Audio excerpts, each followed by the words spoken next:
was this one, the second book, doing so many new things? It felt like a pretty extreme tonal shift, especially considering Scott had just posted about how these books would fill in some of the blanks from the past. That's the most exciting to talk about, at least for today's episode, because this one gets to the heart of what is still to this day the single biggest question of the series, and that is the identity of Golden Freddy. Cap this story in a bit more detail than I did last time, because now the details actually matter for the theory. Alec is an angry teenager who's upset that his younger sister Hazel gets all of their parents' love and affection. Devin is a 9th grade social loner alongside his only friend Mick. One day, a new kid in school named Kelsey shows interest in spending time with the two of them. Kelsey is good looking, he's charismatic, he immediately attracts the attention of all the cool kids in school. And even though Kelsey, Devin, and Mick all get along as friends, eventually Devin gets jealous of Kelsey. He concocts a plan to expose her for being a spoiled brat at her upcoming birthday party, which happens at, wouldn't you know it, the local Freddy Fazbear's Pizza. He lures him to an abandoned Freddy's restaurant long forgotten at the outskirts of the town. His plan is to trap Kelsey in a spring-lock suit for a few hours to scare him, but, well, you know what's gonna happen. The sheer mention of spring-lock suit immediately gives you a spoiler alert as to what's gonna go down. So it seems like Hazel really wants to win the Yarg Foxy, so Alex sabotages her chances by taking out the special winning ticket before she gets in. Except she does win. By some weird, magical, unexplained miracle, the ticket winds up in her hair and she wins the Foxy doll. The twist, though, is that she didn't want to win it for herself, she wanted to win it for Alec. You see, Alex secretly loves Freddy's Pizzeria, but he never gets to have his birthday there. And of all the characters, he loves Foxy the most, even pretending to be Yarg Foxy around the house when no one's looking. Welcome to the first day of your exciting new career. Whether you were approached at a job fair, read our ad and screwed bolts and hairpins, it's a new day. It's your time to shine. Puts on the Golden Freddy suit and gets skewered alive. Quote. The blood saturated the bear's matted fur in seconds and began pooling on the floor. Devin stared at the moving blood. It looked like it was a living thing. A thinking red liquid lake stretching out. End quote. Tries to give it to him as a sign of friendship, as a way to try and finally make him happy. All it does is infuriate him. Once more bested by his perfect sister, Alec loses it, he rips the Foxy doll and runs off to the storage room crying.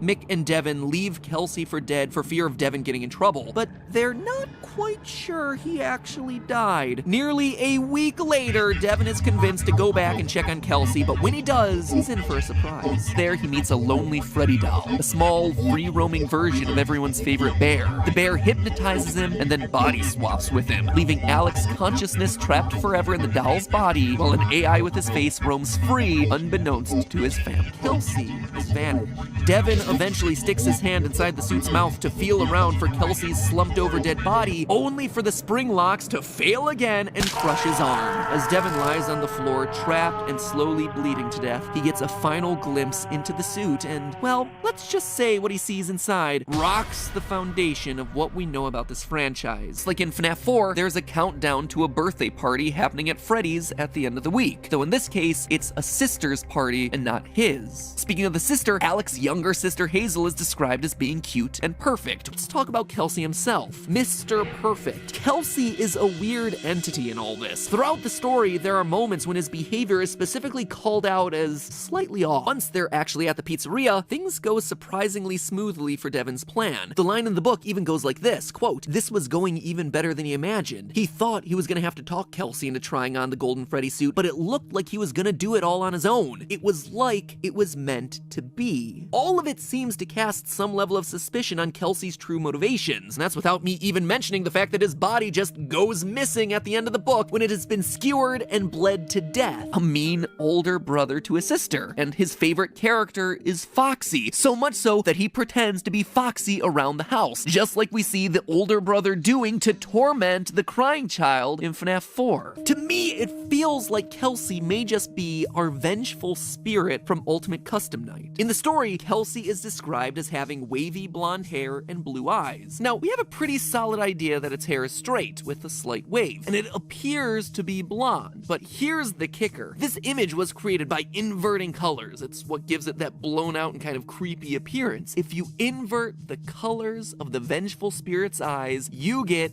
blue, just like Kelsey is described in the book. And it would fit the idea of a vengeful spirit, a kid who is angry about his own death, perhaps in an accident like we see in FNAF 4, or in this particular story, looking to get revenge on other kids who are similar to his original killers. We know who our friends are, and you are not one of them.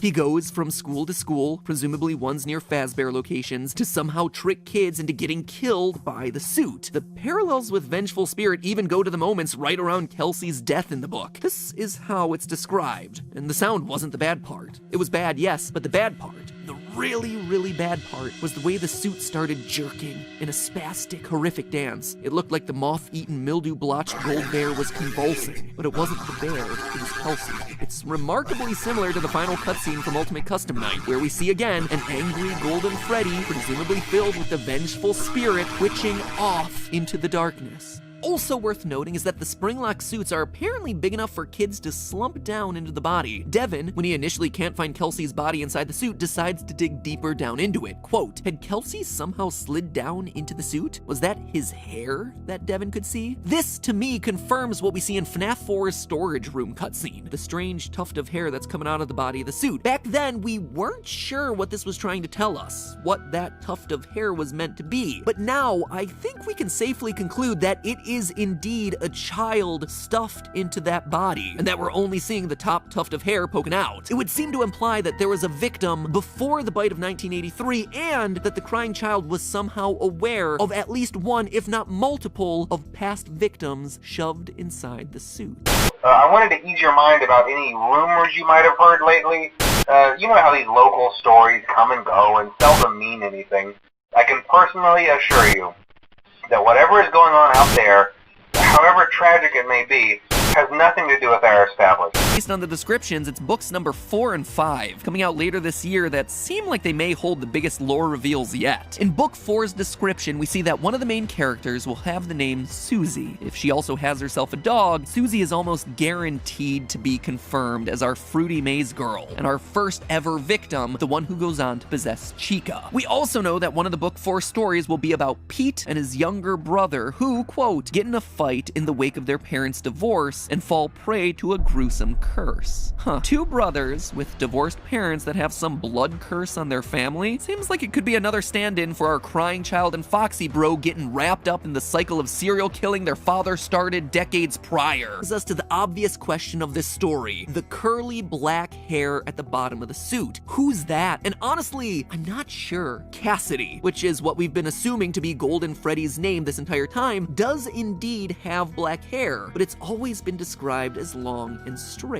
In the 4th closet, we physically see Cassidy, and she's described as this, quote, that's Cassidy, a girl with long black hair approached. And in the survival logbook, where we first learned of Cassidy's name, there's this girl who again has long, black, straight hair. And that's something worth pointing out, for as chaotic as the story in this franchise has been for all its iterations, names and hairstyles and colors of the victims seem to be fairly consistent. Susie is always associated with her dog. She has blonde hair with curls and blue eyes. Cassidy always appears to have straight black hair. Fritz always has freckles. The names and the faces of the surrounding characters may change, but the missing children all seem to be fairly consistent in both name and physical description, which is an important detail to keep track of moving forward. So could all of this mean that Vengeful Spirit and Cassidy are two separate entities? That two spirits might both be in possession of Golden Freddy, or that Cassidy isn't really associated with Golden Freddy at all, and is instead the identity of one of the other animatronics? Because in 4th Closet, she technically wasn't the one who was associated with Golden Freddy. Honestly, I don't know. I need to actually review the evidence for this one, and I encourage you to do the same. Said, lots to chew on